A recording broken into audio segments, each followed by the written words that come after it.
के पावन अवसर पर शेखावाटी की वीर जगह पर आज इस ऐतिहासिक कार्यक्रम के अंदर शेखावाटी के कोने कोने से किसान के बेटे, किसान की बेटियां और मंच पर भी कवि सम्मेलन के अंदर पधारे हुए भारतवर्ष के बड़े कवि और हमारी वो हरियाणा की किसान की बेटी जिसने विश्व के अंदर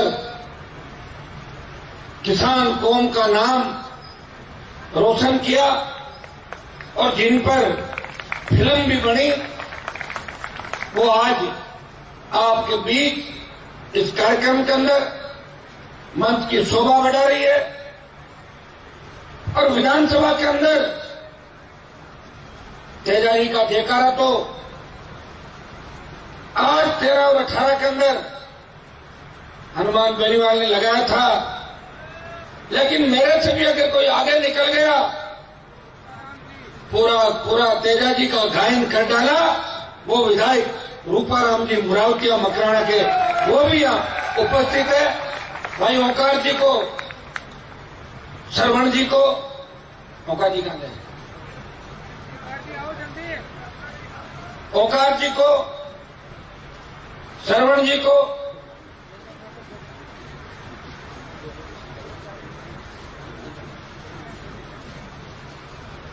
और इस आयोजन समिति को इस बात का धन्यवाद दूंगा कि वीर तेजाजी महाराज का जन्म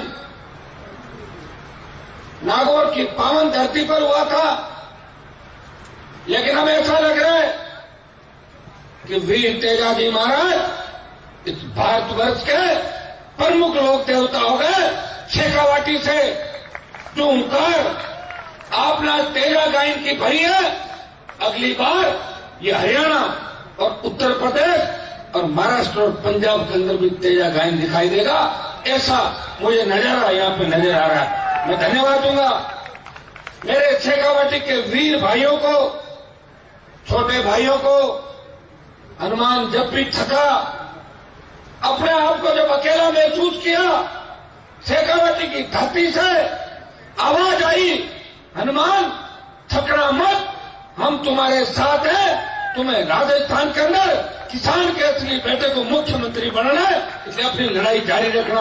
और भाइयों, जब मैं शेखावाटी के अंदर उकार भर रहा था, उस वक्त यह आपके जो फतेहपुर के पास राजापुरा गांव है ना, कौन सा राजपुरा पूनियों वाला कौन सा है, उस गांव के अंदर माता मैंने कह रही थी कि रैली तो थारी चौकी करा दे और घना लोग आशा, पर भाई रे धोखो मत दीजिए, दूजा दियो ज्या। बात तो ठीक कही हूं, क्योंकि हमें तो धोखे ही मिले।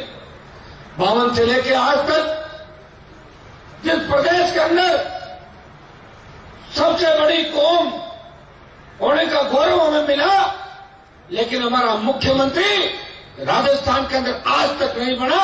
ये अभिशाप इस राजस्थान की राजनीति के अंदर हमें आज भी सुनने को मिलता है। भाइयों, हनुमान बेनीवाल ने मंत्री पदों को ठोकर मारी और जब दिल्ली पहुंचा तब ये तय हुआ कि आरएलपी बीजेपी में विलय कर लो और मंत्री बन जाओ। मैंने कहा मैं मंत्री बनने का शौकीन नहीं हूं। 5-5 लाख की रैलियां मैंने राजस्थान के अंदर करी। मेरे भाइयों की दुआएं और आशीर्वाद मेरे साथ है।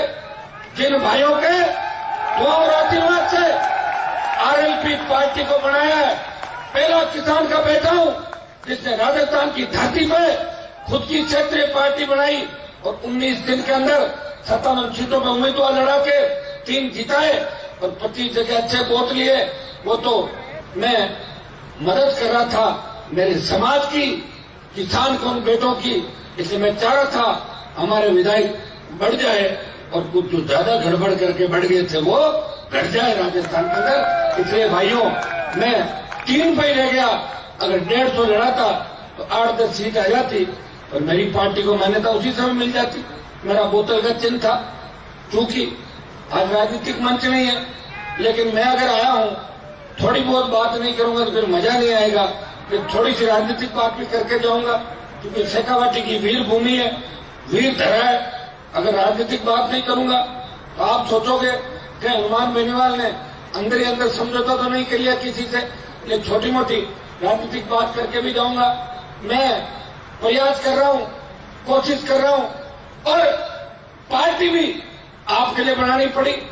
और मेरी पार्टी से 36 कौम के लोग चुनाव लड़े, और जो लोग पानी पी पी के मुझे गाली देते थे उन लोगों को भी राजस्थान के अंदर हनुमान बेनीवाल के बोतल के चिन्ह से चुनाव लड़ाया।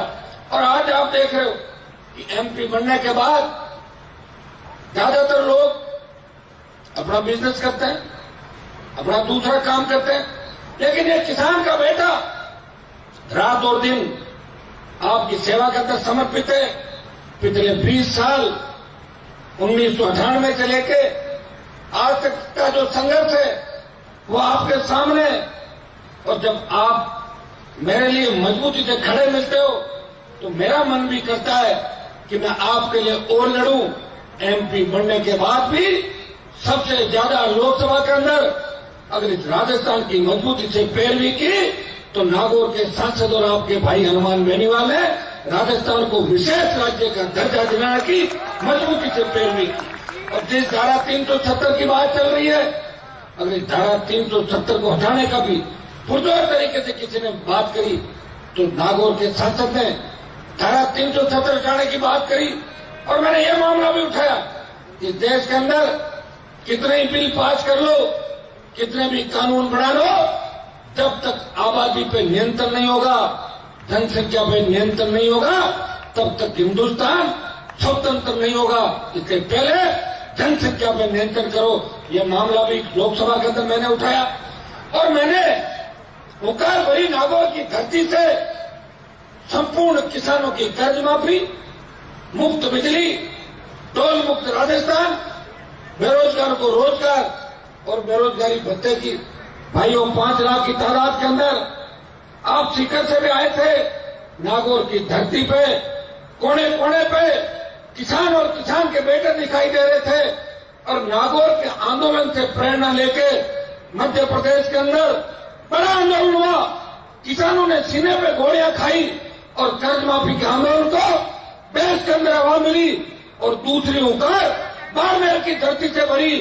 मुझे खुशी इस बात की कि वो देश तो हिला, लेकिन पाकिस्तान भी डर गया कि बाड़मेर के अंदर इतने किसान के बेटे क्या कर रहे हैं, कहीं बॉर्डर पार करके हमला नहीं करते पाकिस्तान पे।